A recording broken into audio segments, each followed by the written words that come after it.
Hey there, welcome to Mama's Daisies. I am gonna do a little pregnancy bump date for you. Right, so I filmed one a while ago and I think I deleted it. I don't know, I can't find it. I filmed what I was gonna do to beat morning sickness, and then I think I started filming how that went or didn't. And then I don't know, I deleted it. I have a hard time editing videos on my computer because it's really old, so we're trying this on my phone. So if the audio is awful, I'm sorry, I'll figure out something sometime. But here we are. This is our well, fifth baby technically. We had a little chemical pregnancy in January of 21. That's where you have a loss like super early. It's almost basically like a late period. We got a positive test and then my period came and that was that. But I'm pretty sure it was a little loss because my hormones were all sorts of messed up for a while. So this is fifth baby to us, fourth pregnancy to everyone else, but either way, we're adding another baby to our family and we are super thankful and very excited and also very tired. I am 16 weeks and some change at the time of filming this, which means I'm in my second trimester. The 20-week ultrasound is coming up, and yeah, that's where I'm at. So, things I tried for the first trimester with morning sickness, or planned to do as soon as I found out I was pregnant, because I have 3 other kids, 3 boys, they're busy, I have a lot going on. I did not want to be taken down by morning sickness. And then God said, that's cute. I don't think God likes to watch us suffer or anything, but also, you know, sometimes life is just hard in different ways. So I was like, yeah, I'm gonna do this, it'll be great. And then morning sickness happened, and I either had no desire to do half of the things I tried, didn't work, or I forgot about them. So I had purchased a nausea tea from, Mama's Bliss or something, I don't know. I'll link things down below. But I've tried a ginger tea for nausea, I had ginger lozenges, I had sea bands, I had essential oil inhalers, and you know, then the usual stuff, like I stocked up on crackers a little bit, and I also was like, oh yeah, I'm gonna exercise through my whole first trimester because that'll make me feel good, right? Here's what I did, and here's what I didn't do. I tried the sea bands, they kind of worked. I tried the lozenges. Those were helpful, especially in the car, because I would be driving just to the grocery store, which is like 10-15 minutes away. And I would be driving, and I was just like, oh my gosh, I'm going to lose it. And so if I had it in my purse, I'd pop it in and feel better. Then, you can hear cars in my hallway. My kids live here. So I tried that and it helped, but I didn't want to do them a lot at home. When I do lozenges, it makes my teeth feel funny, and I didn't want to do stuff to my teeth. Sorry, there was a traffic jam, and I don't really want my kids on the internet, so I had to stop. Alright, what was I saying? Alright, I don't know what I was saying, but I tried the tea, and I thought it was gross. I didn't want to drink it. I didn't want to drink water. So in that regard, the only thing that really worked was drinking almond milk and later chocolate milk. That was like the only thing that I could stand drinking most of the time. I had some exercise videos, and I did do some prenatal yoga a little bit, like a ballet class or 2, like online, but really not consistent. And a lot of times, I mean, down dog is great when you do yoga, but when you're nauseous and feel like you're gonna barf, no. So the CPAPs worked a little bit. I wore them a couple times, but honestly, I mostly forgot about them. And crackers helped a little bit, but only certain ones. But I did find that if I was able to sneak protein in certain ways, even just in like eating cheese or something, that was helpful. So to do that. And also just, I had to constantly snack, which is why I always gain like 50 pounds every pregnancy. But if I was just always eating something, I had a snack in my purse, I would feel okay. Like not a big snack, just like little things. And my meals weren't super big. That helped a little bit. And this pregnancy, the morning sickness was very similar to my first pregnancy.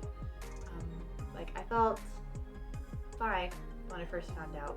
And by 5-6 weeks, it started to kick in. By 8 weeks, though, I was down and out. I like just sat on the couch all day. The kids watched a ton of TV. And we lived out of the Walmart frozen food aisle because I could not stand being in the kitchen. I couldn't stand cooking.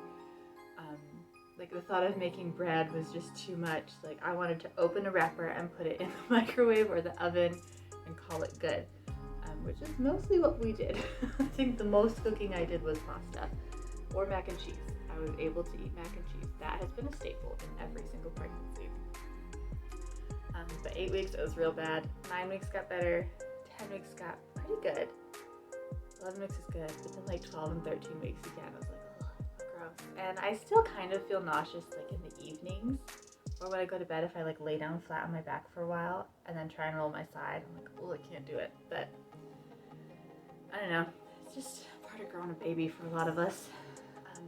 But I'm thankful. Like I didn't throw up, and it really wasn't too awful. So I'm thankful for that. I know that some women are sick as a dog first trimester or the whole way through. So, you know, then I hit the second trimester, started to get energy back again, and was looking at my house. I'm like, I need to do all these projects right now. So I had energy to like paint the living room and start taking care of things, and was able to stomach being in the kitchen again. So I've been able to do that. I haven't felt much movement, but my last appointment, baby was in there wiggling around, and heartbeat was good. So now I'm just waiting for the 20-week ultrasound, because that'll be my next appointment. But everything looks good so far, and I'm thankful for that. That's not always the case for everybody.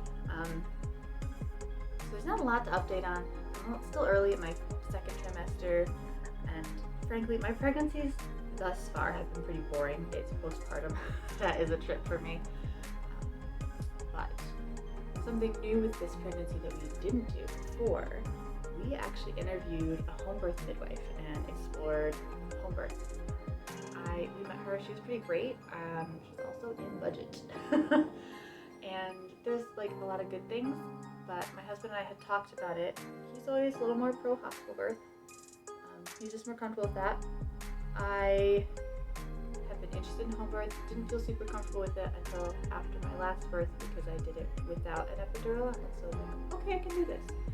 And I'm far enough away from it that I have forgotten how awful pushing is. But so we interviewed a home birth midwife, and as we talked about it, I told him, this is your baby too. If home birth scares you, then we don't have to do it. And also that if he's uncomfortable for any reason with home birth or hospital birth, then I know I will be uncomfortable too. So we've opted to do this standard hospital birth again, but I really like my midwife and the practice that I'm with. They're new to me, and their C-section rate is 13%. So you know you're not going to get one unless you need one, you know? So that's really encouraging. The downside is they don't have a bathtub on their labor floor, which is how I got through my third labor and delivery. Like, the bathtub was amazing. So I'm a little concerned about that. And it's just my midwife and an OB in this practice. And so if they are not on call, then it's these two OBs who are like across the street but deliver at that hospital, who also are great, same C-section rate. They are male doctors, which that just makes me feel personally a little uncomfortable with OB stuff. I'm sure they're very good at what they do, but it makes me feel weird. So I might explore some different midwives and hospitals in the area. There's not a lot to choose from. And when push comes to shove, I probably won't care who's catching the baby. But yeah, so that's where we're at, is waiting for the big ultrasound to make sure everything's going right, and to decide if we're finding out or sharing the gender of the baby, and then decide, picking a provider and all of that. So I'll show you the bump because there is one now. It's still mostly the fact that I've had other babies and have up until now hated exercise. I still don't love it. I have been more consistent. I do prenatal yoga or ballet 2 or 3 times a week, which is so different for me from other pregnancies. I don't know if it's made a difference, but at least mentally I feel like I'm doing something right. But here's the bump at 16 weeks and some change. So there is a bump. You can tell my uterus only comes up to like here right now, so this is all organs and but this is it. Just a baby bump. But it is nice to hit the point of pregnancy where you start to look pregnant and not just fluffy. I start to feel more confident then. Yes, that is my first and second trimester bump date. Like I said, I may not do a ton of these. I don't know if people even like them. I do want to do something to keep track of this and like remember the pregnancy. I did different things with my other boys. I'm just rambling now. So there we go. If you want more bump dates, let me know. Like this video and comment below. If you don't want more bump dates, then don't comment. Just silence will be the cue that bump dates are not for you guys. Alright, so thank you so much for watching. Look forward to some more videos. We are getting things for homestead that will be fun. And I have other plans for like lifestyle, some beauty stuff, and homemaking. So if that's your jam, subscribe and I will see you in my next video. Bye.